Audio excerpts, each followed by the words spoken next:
প্রিয় নেতাজি, অনেকদিন ধরেই তোমাকে চিঠি লিখব ভাবছিলাম, কিছুতেই আর হয়ে উঠছিল না। আজ কোনো একটা ঘটনার নিরিখে তোমাকে চিঠি লিখতে বসলাম।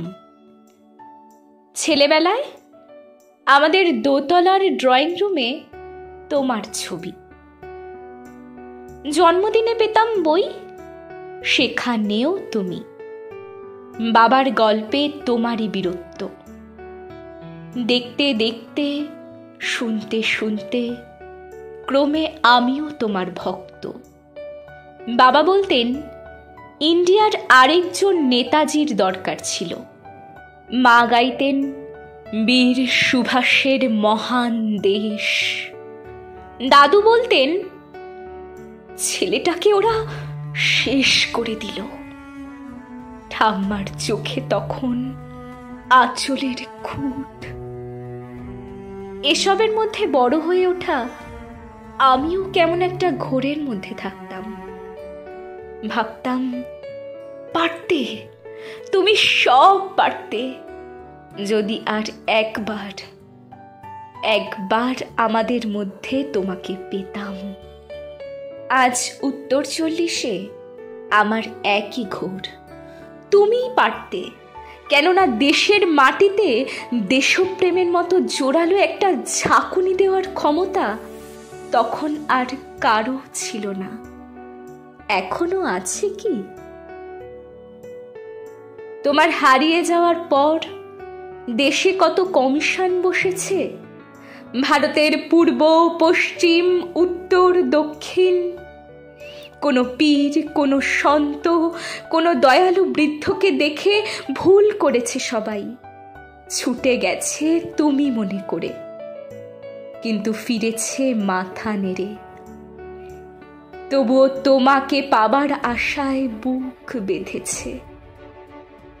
তুমি তো শুধু বসু পরিবারের নও, গোটা ভারতবর্ষের মণিকোঠার হীরক, যার আলোর শুদ্ধতা কালোকে সাদা করতে পারে।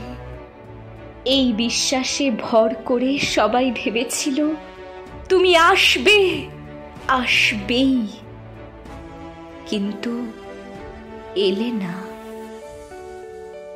কেটে গেল অনেকগুলো বছর, পেরিয়ে এলাম জীবনের অনেক গলি খুঁজি। তুমি এখন বিমানবন্দরে, সভা সমিতিতে, রিসার্চ ব্যুরোতে, এমনকি ছেলের নামকরণেও।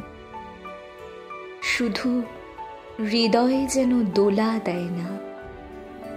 জানো, তোমার জন্মদিনটা এখন সবাই ছুটির দিন বলে আয়েশ করে উপভোগ করে। আর ছেলেরা, তারা তো এখন দেশ থেকে বিদেশের খবরই বেশি রাখে। আর মেয়েরা, তারা স্বাধীনতার ভেলায় চড়ে হতচকিত। শুধু মাটি কাঁদে, সেই কান্না যেন ভূমিকম্প, খরা, এল নিনো বন্যা হয়ে চারিদিক ভাসিয়ে দেয়। এখনো অভিমান করে শুয়ে থাকবে রেনকোজিতে?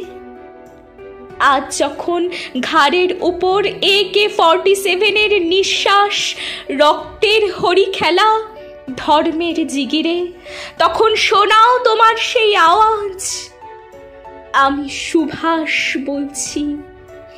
মেয়েটা দৌড়ে এসে বলবে, মা দেখো, উনি আসছেন। পাশের বাড়ির মেসোমশাই ডাকবেন জানলা দিয়ে, বৌমা, আমি বলিনি উনি ফিরে আসবেন? খোলা জানালার ধারে দাঁড়াবেন মেয়েরা, তাদের ডান হাতে শঙ্খ, বা চোখে জল। নদী হবে উত্তাল, নৌকা বেসামাল, পরাণ মাঝিও চেঁচাবে, উনি আসতেছেন। সবুজ মাঠে শিশুদের হাতে পতাকার দোলা, উনি আসছেন, উনি ফিরে আসছেন। তোমার হারিয়ে যাওয়ার জন্মদিনের ভেতর থেকে উঠে আসুক আর একটা 23-এ, আজ স্বাধীনতার ঠিক আগের মুহূর্তে দাঁড়িয়ে তোমাকে আমার এই চিঠি।